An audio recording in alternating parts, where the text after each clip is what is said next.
our children being prepared for war? Scores of video games have been created to train them to shoot, bomb, and kill. This didn't just come about as an endeavor to amuse or entertain them. Rather, it's deliberately planned to get them to like war. A lot of money had to be paid to the state-of-the-art programmers to create them. The game we are watching is called Call of Duty. It's an example of these war games. They typically show run-down streets in war-torn cities. It could be in Europe, Middle East, or somewhere here in the United States. Little children as young as 7 years of age are playing these games. What kind of an adult would want to put this violent, vile stuff in the hands of the young? Perhaps when they become 18, it'll help them to transition into the real thing. Pushing buttons to kill people and destroy their homes and cities will be easy for them to do. Catherine White is a mother who is speaking out against this terrible war madness. She is very concerned that these are all signs leading up to World War III. Please give her your attention.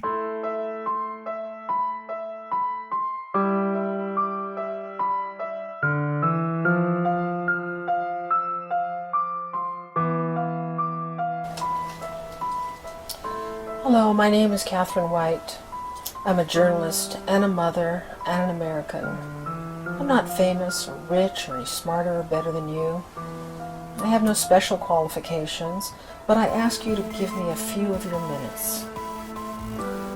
I'll give you no clever labels, no trendy terms, no statistics, and no footnotes. There are plenty of people and places to get that information from. I'm here to talk to you about something very urgent. This message is aimed at mothers everywhere, and must be shared far and wide.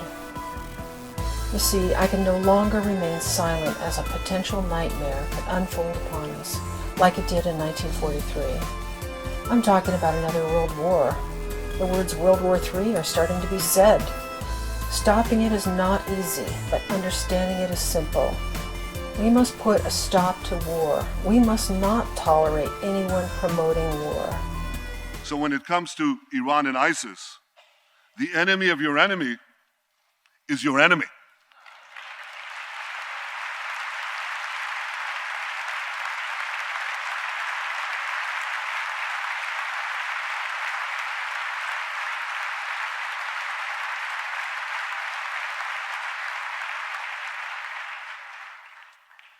The difference is that ISIS is armed with butcher knives, captured weapons, and YouTube, whereas Iran could soon be armed with intercontinental ballistic missiles and nuclear bombs. We must always remember, I'll say it one more time, the greatest danger facing our world is the marriage of militant Islam with nuclear weapons. To defeat ISIS and let Iran get nuclear weapons would be to win the battle but lose the war. We can't let that happen. We can't let that happen. We can't let that happen.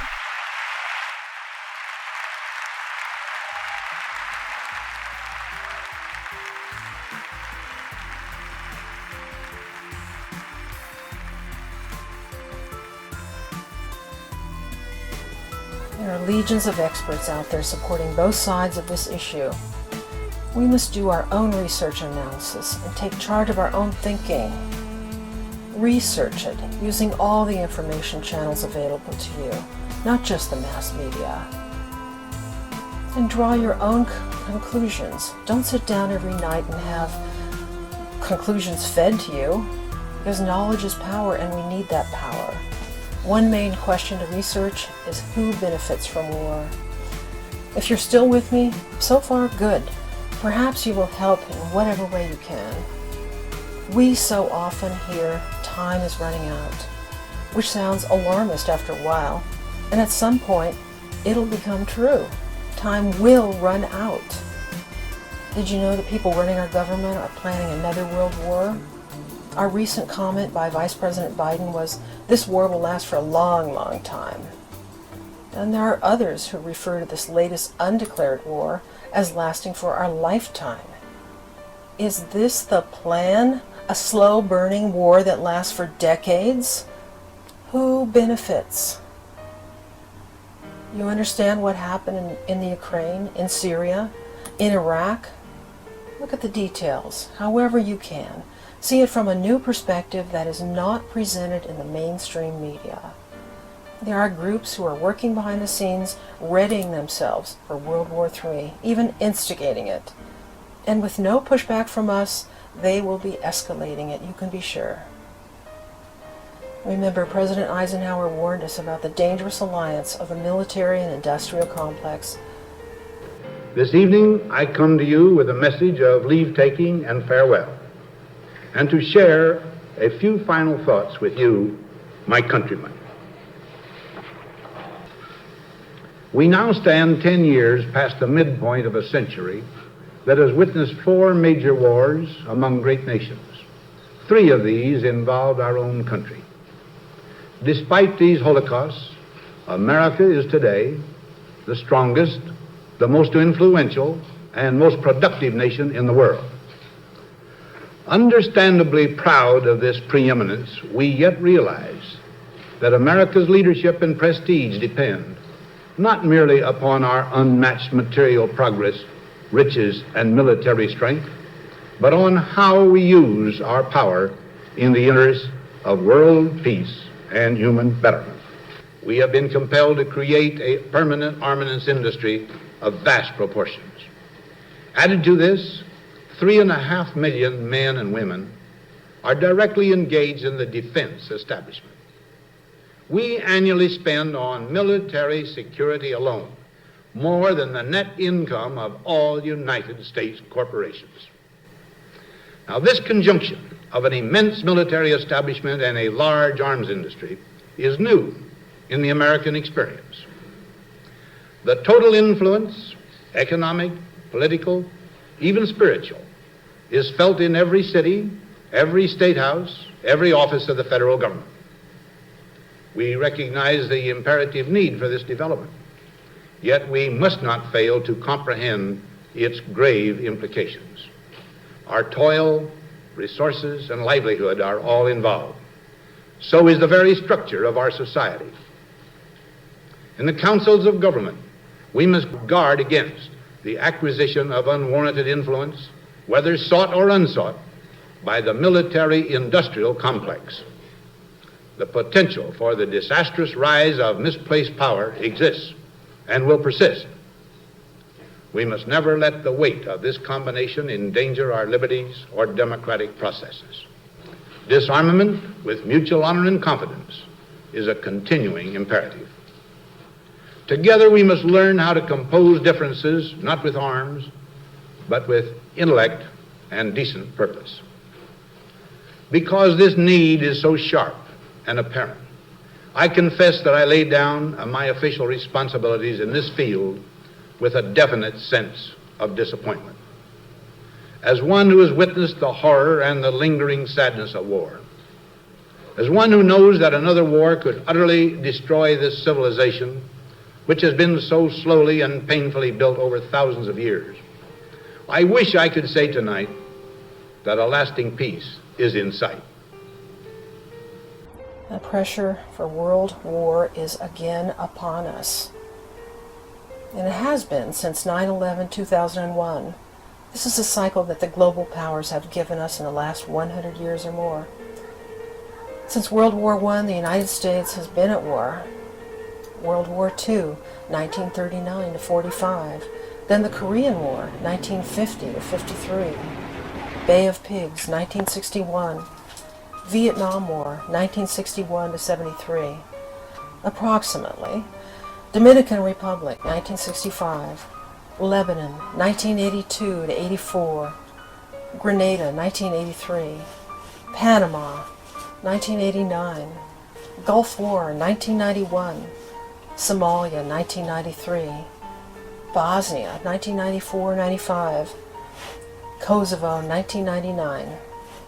Global War on Terror, 2001 and still going. Afghanistan, 2001, still going.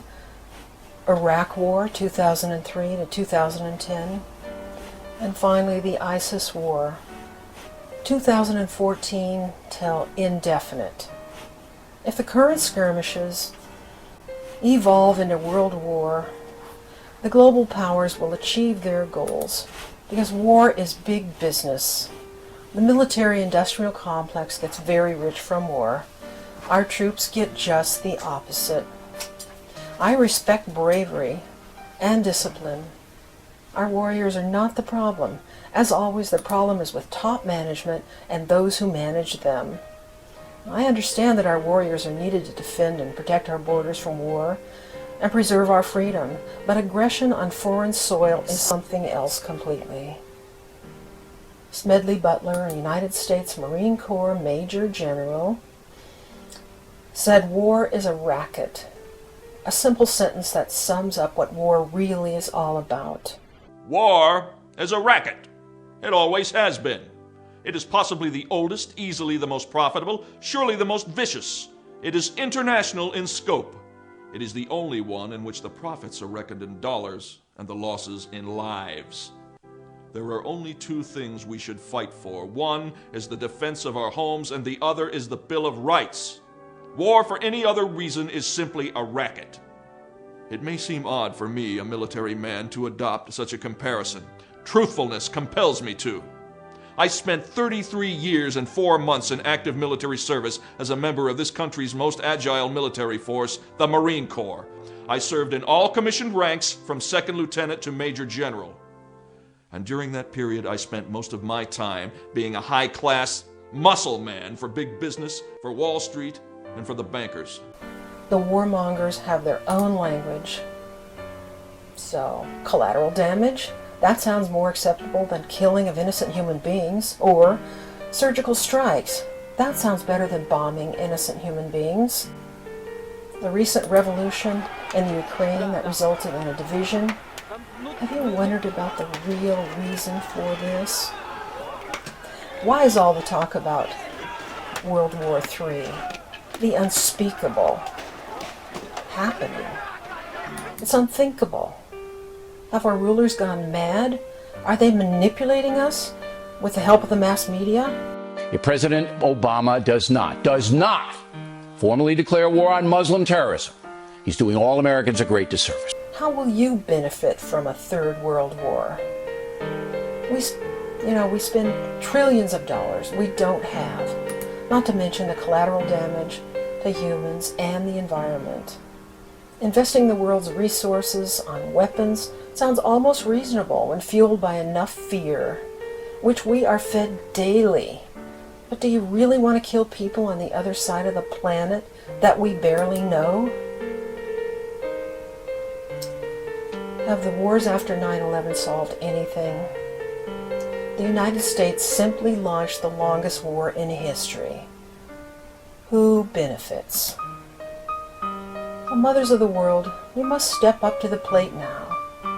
You must protect your sons and daughters. You must tell them you do not approve of them being used for war. You do not approve of them using violence and destruction to solve problems. We must instead promote respect for all of life. I urge all mothers to organize and strongly influence the men who are ready to take us to war, whether these men are in your own household or in Congress. And why were we giving him a free pass? He didn't deserve it. So we're out here now, and we have to shut it down now. We can't make any more excuses. We can't make more excuses for our government. We can't make any more excuses for the president, no matter what party that president comes from. The Democrats and the Republicans are the war party. And we have to get that through our head. They're the war party.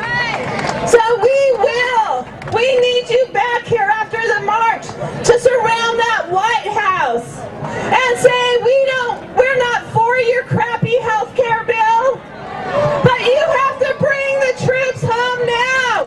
We must understand that it doesn't have to be this way. War has never improved anything.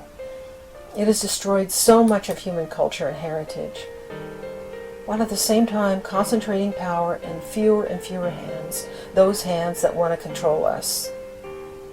Each individual has power which increases when combined with others. We must realize who and what we are, what our potential is. We are all of one Creator, but where has love gone, and what has happened to compassion? Remember, you are important. Respect yourself. Respect and love for others comes first as well. Every one of us on planet Earth is an important piece of the fabric of humanity. We must beat the warmongers. Global humanity must join together and organize into global groups. Using internet social networks to stop the war madness is one way. We can choose to inform ourselves and take back our power. With self-control and self-direction, we must change the world. We can't keep waiting for government to save us. We must stop acting out of fear of terrorists. A slave is someone who waits for someone to come and free him. Ezra Pound. It doesn't matter which country you're in or from. It is through a unified global group effort of concerned citizens that we ultimately can win the peace. But it starts with individuals. Because again, knowledge is power. And always ask who benefits. So remember, again, war is a racket. Your actions must be your own and by your own determination. There are things that are needed to begin. Do your own research and analysis. Promote and foster peaceful, productive thoughts. Thoughts are things. All actions and results start from thoughts. Project compassion, acceptance, and kinship with our global family. Join with others like mind and determine what action is effective. And we must have forgiveness for all those who have involved in perpetrating and acting out the wars. This may be the hardest part of the solution, but it is key. And mothers, our families don't have to be torn apart for those who benefit. Time is very short. So I leave you with this thought. Think new, think different, and have zero tolerance for war.